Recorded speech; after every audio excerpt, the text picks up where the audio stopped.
Hello बच्चों, अब तक हमने पढ़ा था भारतीय दृष्टि से हमने आर्थिक और धार्मिक मूल्य।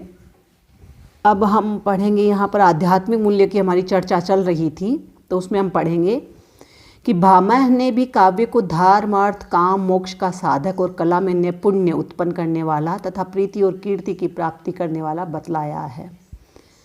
भामह ने कहा कि काव्य में है धर्म, अर्थ, काम और मोक्ष का साधक, यानी धर्म अध्यात्म है वो धर्म, अर्थ, काम और मोक्ष का साधक होने के साथ साथ इंसान को संसार में कीर्ति और प्रसिद्धि भी दिलाता है।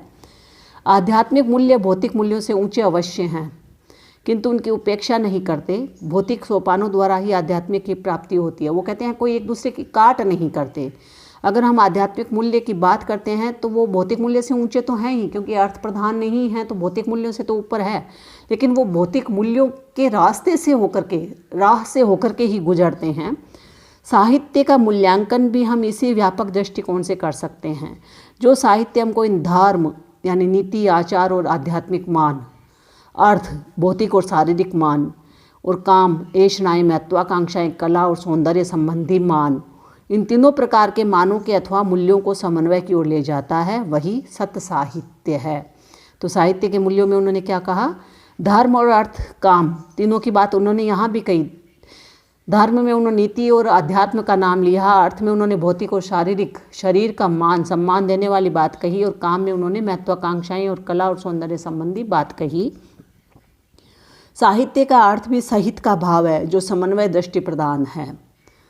सत प्लस साहित्य समान, समवेत साथ को लेकर, सहित को साथ को लेकर के चलने वाला साहित्य है। तो आचार्य कुंतक ने शब्द के शब्दोत्तर के साथ और वाच्य के वाच्यांतर के साथ मेल को ही साहित्य कहा है। कुंतक ने शब्द और अर्थ दोनों को ही महत्व दिया है। यथा उन्होंने कहा है कि शब्द और अर्थ साहित्य में न शब्द की महिमा कमतर है और न अर्थ को हम शब्द से इतर मान सकते हैं। इसलिए वक्रोक्तिवाद का कोरे अभिव्यंजनावाद ने तादात्म्य करना उचित नहीं ठहराता। साहित्य की दूसरी व्युत्पत्ति है हितेन सह सहितम तस्य भाव साहित्यम, यानी हितेन सह सबका हित लेकर करने वाले, सबको साथ लेकर सबका हित कल्याण चाहने वाले वाला ही साहित्य है। साहित्य के दोनों ही अर्थ हमको समन्वय भाव और लोक मंगल की ओर ले जाते हैं।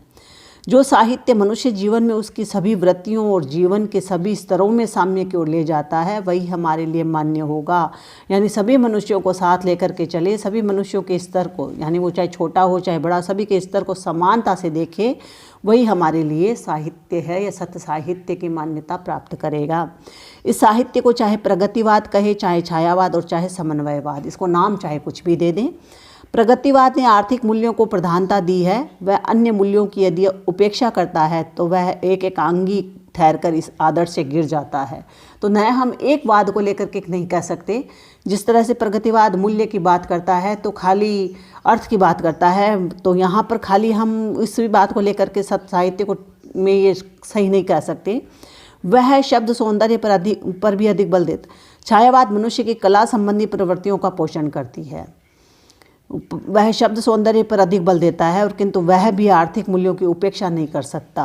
आजकल के छायावादी प्राय सभी इन आर्थिक मूल्यों की ओर सचेत होते जाते हैं।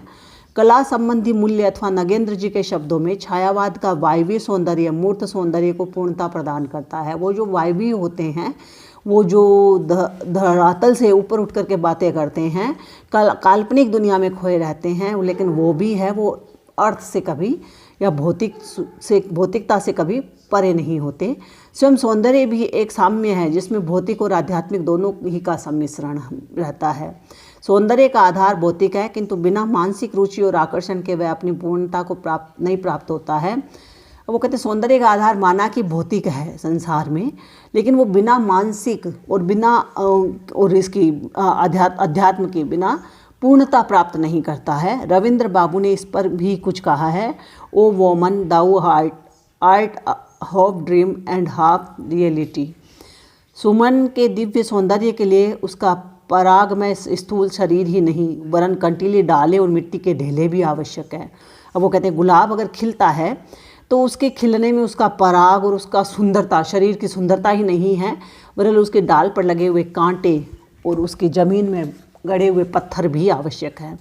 किंतु हम मिट्टी के ढेले पर ही संतोष नहीं कर सकते। सुमन का सौरभ यानी उसकी सुगंध मिट्टी के ढेले की पूर्णता है, कि वो मिट्टी के ढेले या मिट्टी के पत्थर से ही है वो पूर्ण होता है, क्योंकि उसी से उसको नमी मिलती है, उससे पानी का सिंचन होता है।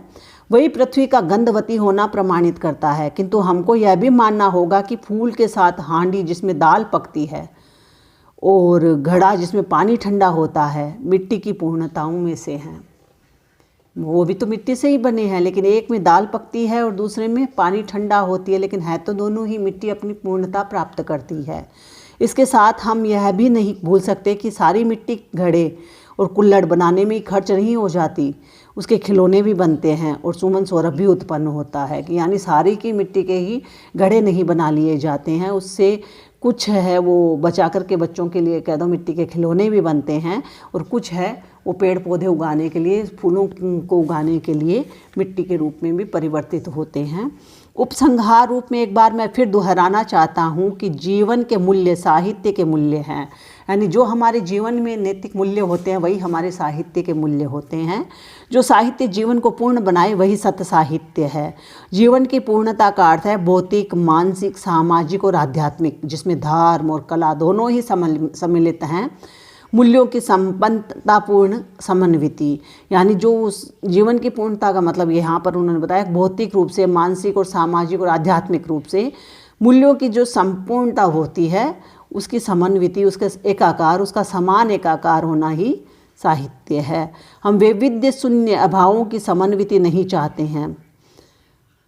वो कहते हैं हम विविधता युक्त शून्य, कैसे हैं विविधता युक्त शून्य अभावों की, जो विविध अनेक प्रकार की शून्यता, यानी निराशा होगी, जहाँ हताशा होगी और दुख होंगे, या कह लीजिए उदासीनता होगी, इस तरह की समन्विति नहीं चाहते हैं, इस तरह का एकाकार नहीं चाहते हैं।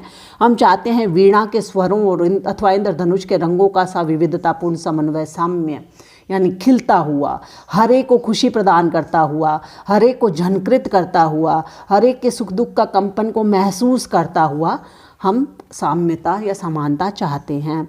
सत्य साहित्य जीवन के व्यापक क्षेत्र में विविधता में एकता स्थापित करने वाले विकासवाद के चरम लक्ष्य को चरितार्थ करता है।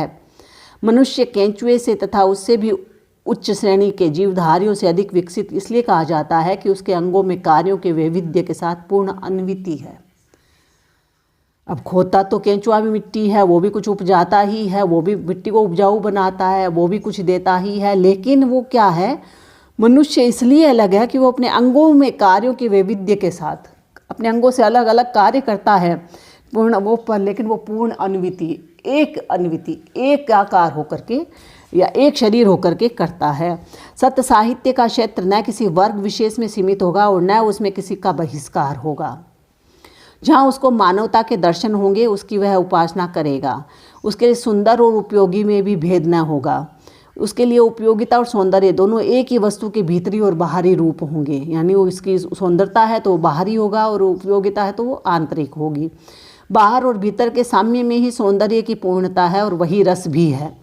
इस दृष्टि से साहित्य के प्राचीन मान, अलंकार, ध्वनि आदि भी निरर्थक नहीं हो जाएंगे, वे सौंदर्य के ढांचों के रूप में वर्तमान रहेंगे।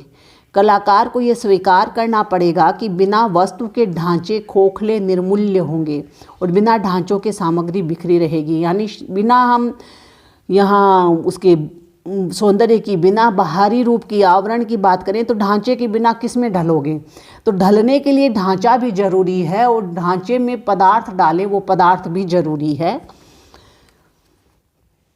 सॉरी बच्चों, काव्य की आत्मा रस ही रहेगा, किंतु उसका स्रोत रूढ़िवाद या अंधकूप न होगा, वरन जीवन का विशाल और गतिशील निर्झर होगा।